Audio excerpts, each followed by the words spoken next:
May po oras labot Kapampangan.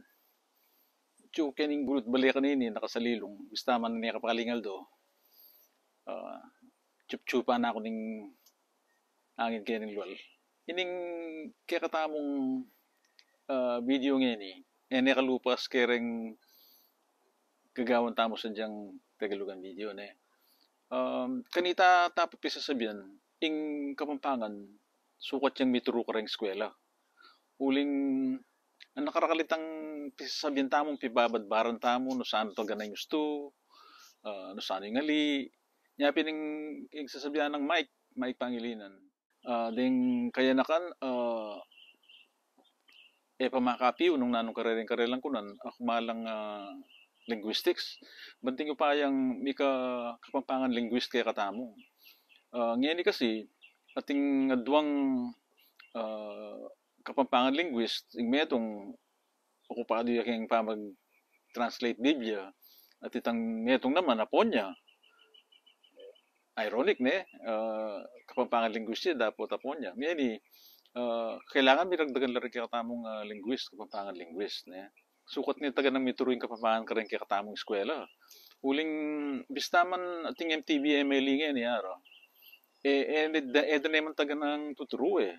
Nung wari, yung Kapampangan, medium of instruction niya mo, at karen nga yung public schools, Tagalog pa mo rin karen lang medium of instruction, baka na ano ito.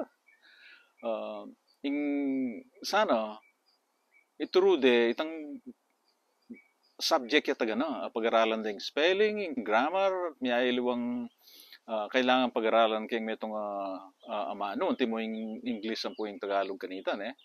Makanyan man, ipisabihan tanga yun eh. Dening amanong ating H, dapat lalako tala ring H. Banting pa yung maging Kapampangan la, limbawa. Ito limbawa. Ne? Maygit. Alalan. Itsura. Paintulutan. Panahon. Maginakit. Yan, atin lang ang H ding amano nga rin. Milakul H. Ngayon kailawe ko, balam tanggap na laking Kapampangan na amanong Kapampangan, ale? Dapat, lawin nyo rin tindaan, abilin, iambing, pagandaan. Pagandaan itang singkalago. Aliwan naman yung pagandaan na itang pagsadyan, makanyan. Dapat magagamit lang Kapampangan din, milalakula H, ne? Ing lumaw, kaibaan. Ot mo rin, kimula, manong lang gagamitin tamong lalako tayong H. Dapat dito minunang manong sinabi ko, wala mo, tanggap na lang yung Kapampangan. Ne? De nga man na namang diftong, sarata, di mo yung pale, batsa keng palay na ning Tagalog, ne? Ing tagle, taglay, bale, balay,